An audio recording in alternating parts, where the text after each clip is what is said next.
Good morning, everyone. I'm Mary Jo Brown, and on today's episode of DuPage News, we'll talk to County Board Chairman Dan Cronin about changes at the county's juvenile detention center. We meet the cake boss, get some good news about holiday lighting, and talk to our resident travel expert about cruising. DuPage News is on the air.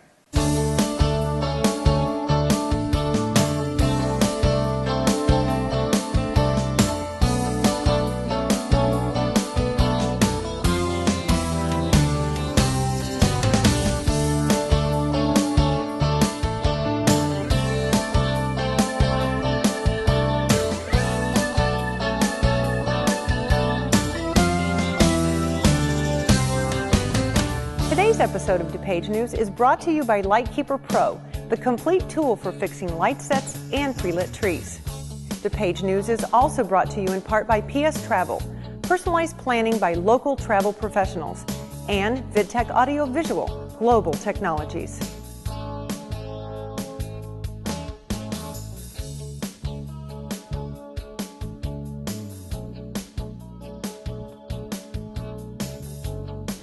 Good morning. Joining us is the DuPage County President, Dan Cronin. Dan Cronin, how are you? Very good. Morning. Thank you. And today we're going to talk about a project that you're looking at with the Juvenile Detention Center facility.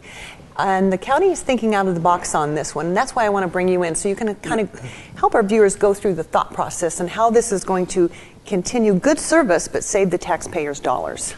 Well, I think this is a perfect example of what the voters and taxpayers expect us to do in government these days, right? With the economy that is in the doldrums, there's been a contraction. A lot of people have lost their jobs. A lot of businesses have cut back. I think the expectation is that government will contract and they will try to do more with less. And so this is a perfect opportunity for us to fulfill our mission, namely to troubled youth, juvenile detainees, juvenile delinquents, they used to call them.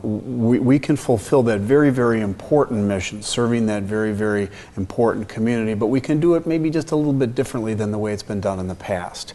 And what do I mean by that? Well, we have a facility, juvenile detention facility, or it's been referred to as the youth home, that was built in 1999 for about 96 detainees, right? 96 detainees.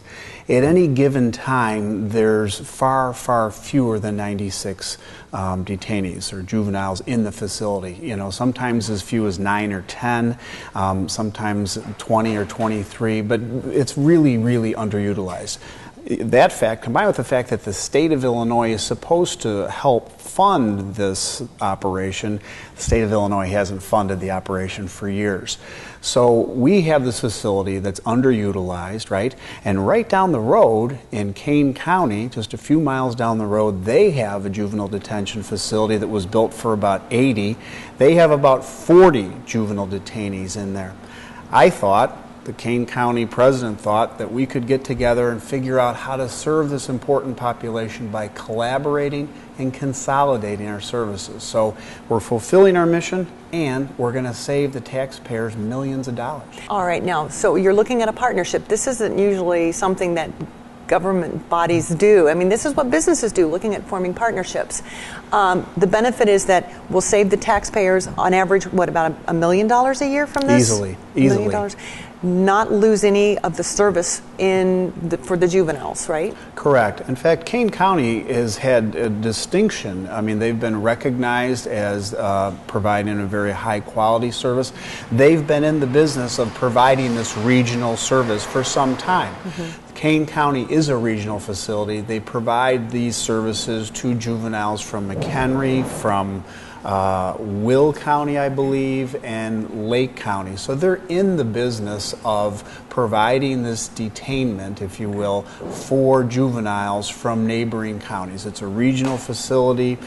They know how to do it. They're doing it well. And I think we can participate and serve this important mission by collaborating. And again, we get to save the taxpayers millions.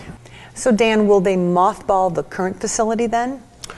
Well, the current facility is already being used for dual purposes, right? So part of the facility is already being used for work release. So I don't think that it'll be mothballed, and there is some potential to use the facility for other regional needs.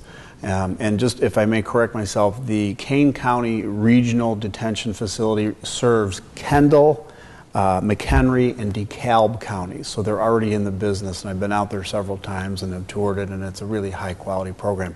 We have an opportunity to engage in regional service, maybe using the old facility here in DuPage for other purposes. Who knows? Okay, well, that sounds like a plan, and you'll keep us posted on the progress. Yes, thank you. And also, we look forward to you coming back and sharing your information about the new budget for Yes. next year. All right, Dan, thank you for joining us. Thank you. We'll see you next time.